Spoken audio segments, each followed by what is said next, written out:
गोमटेश स्तुतिः। विसट्टकन्दोट्टदलाणुयारं सुलोयनं चन्दसमानतुण्डं घोणाजियं चम्पयपुप्पसोऽहं तं गोमटेशं प्रणमामि नित्यम्।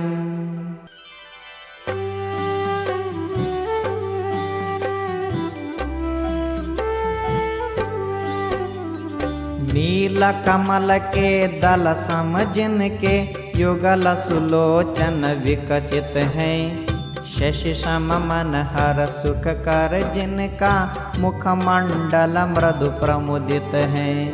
चंपक की छवि शोभा जिनकी नम्र नासिका ने जीती, गोमटेश जिन पाद पद्म की परागनित मम मतिमीति। अच्छाय सच्चम जलकंतगंडम आबाहुदोलंत सुकर्णपासं गयिन्दसुण्डोज्ज्वल बाहुदंडं तं गोमटेशं प्रणमामि नित्यम्।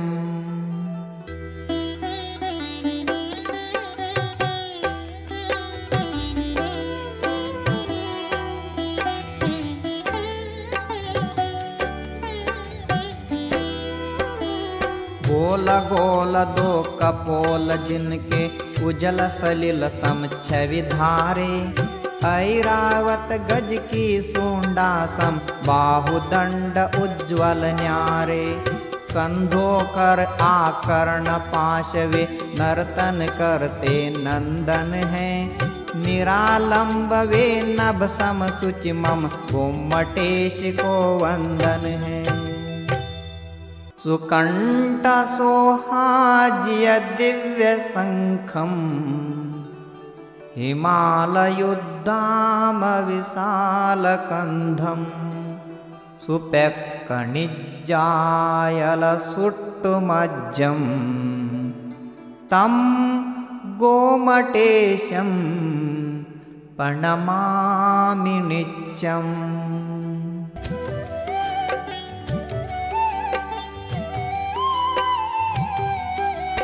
दर्शनीय तव मध्य भाग है, गिरिसम निश्चल अचल रहा। दिव्य शंख भी आप कंठ से हार गया वह विफल रहा। उन्नत विस्तृत हिमगिरि सम है, स्कंध आपका विलस रहा। गोमटेश प्रभु तभी सदा मम तुम पद में मैं निवस रहा। विंध्याय लग्गे पविभासमानं सिंहामणि सौवसुचेदियाणं तिलोय संतोषय पुण्यचन्दं तं गोमटेशं प्रणमामि नित्यम्।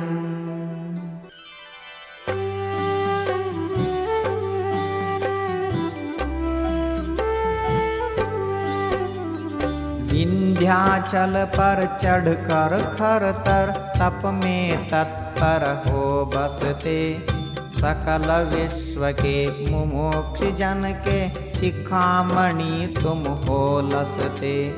त्रिभुवन के सब भव्य कुमुद ये खिलते तुम पूर्ण शशि हो।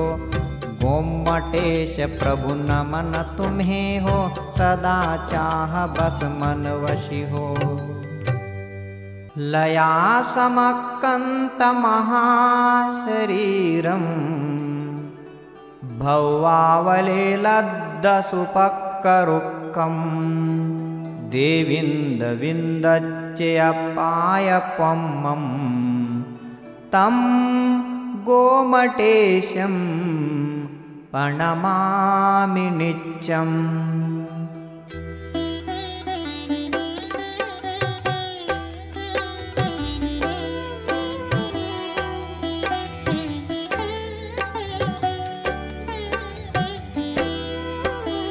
मृदुतम बेल लताएं लिपटी पग से उर तक तुम तन में। कल्प वृक्ष हो अनल्प फल दो भविजन को तुम त्रिभुवन में। तुम पद पंकज पर अलिबन सुरपति गण करता गुण गुण है। गोमटेश प्रभु के प्रति प्रतिफल वंदन अर्पित तन मन है। दियंबरो जो न च भीयजुत्तो न चांबरे सत्तमणो विशुद्धो। सप्पादि जंतु पुसदो न कंपो तम गोमटेशं प्रणमामि नित्यम्।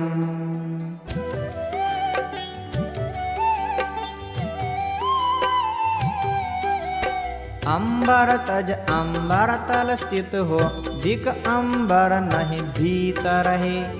अंबर आदिक विषयन से अति विरत रहे भव भीत रहे।